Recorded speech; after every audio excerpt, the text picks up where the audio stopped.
Hey everybody, this is Jeff from Build an Aquarium Workshop, and this episode we're going to talk about these Mexican turbo snails that we added. We added a couple of them. There's a pretty big one right there in the front there on that lavender acan coral, as well as one right behind it, that 6-line wrasses above a little piece that has some zoanthids on it, or pellies rather, and that snail is coming down to hopefully eat that green hair algae.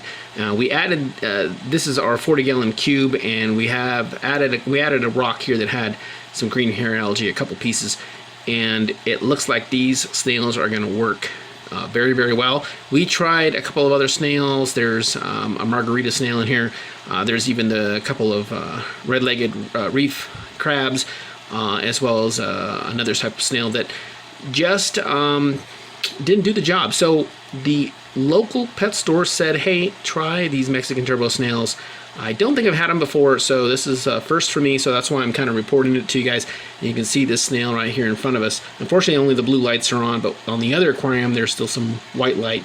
So I apologize for the lighting in advance, but we're going to keep an eye on these, and I'm going to wait and see overnight how well they do. Now, there was one side of this lavender acan, there was a big green hair algae piece that I used my hand and razor blade off without touching the coral, and I've been plucking this green hair algae, but I'm hoping to not have to do that. The tank isn't big enough for a tang, and I was about ready to get a lawnmower blending, but it looks like these Mexican turbo snails are going to do the job. So we'll see. Really, that pally coral back there, we'll see how well the smaller of the Mexican turbo snails, if you can see him, he's next to that green striped mushroom.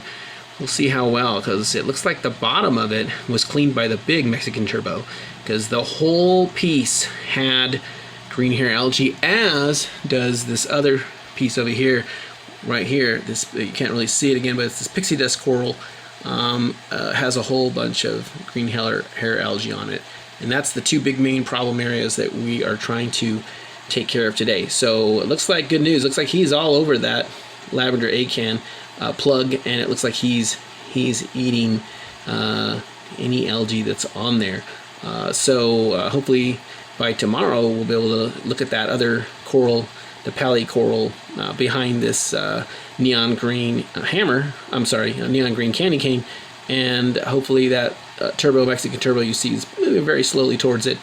We'll have that shaved off, and then that will be complete success. And then you guys will be able to know, hey, if you got a smaller aquarium, you don't have to buy a tang, an expensive tang. You can just go ahead and buy these Mexican turbo snails, and they'll take care of the job for you. Okay, thanks for watching. Hey everybody, this is Jeff at Build an Aquarium Workshop, and I am just doing a follow-up here on the Mexican turbo snails. And this is 24 hours later. You can see them by that blue mushroom, the big one, and then the one below that is working on the same rock. There's a big piece of hair algae right behind the mushroom. I'm sure they'll get it. And this clown's in the way. And so in between, we talked about this zoanthid rock there. It's in between these three corals, the green mushroom right next to it. Behind here, this Duncan coral and this neon green candy cane. And so you'll see the zoanthids are closed, and it's because the Mexican turbos went through that rock and cleaned it, picked it clean for the most part. So it looks, they did a great job. So those zoanthids should be coming out pretty soon, and we'll video them. And so anyway, my recommendation is definitely, if you have a green hair algae problem, probably even a mad algae, definitely give these Mexican turbo snails a try. And then you can see over here, I haven't put them here. Look at that. That's how, the other rock didn't look as bad with the zoanthids.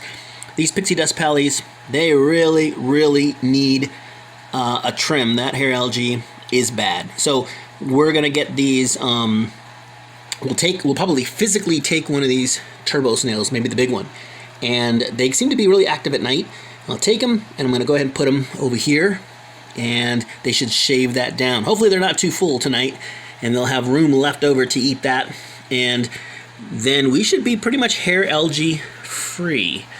So that definitely worked.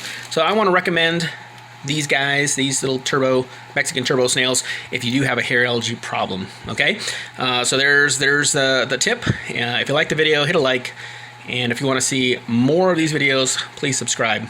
Thanks again for watching. Have a great day.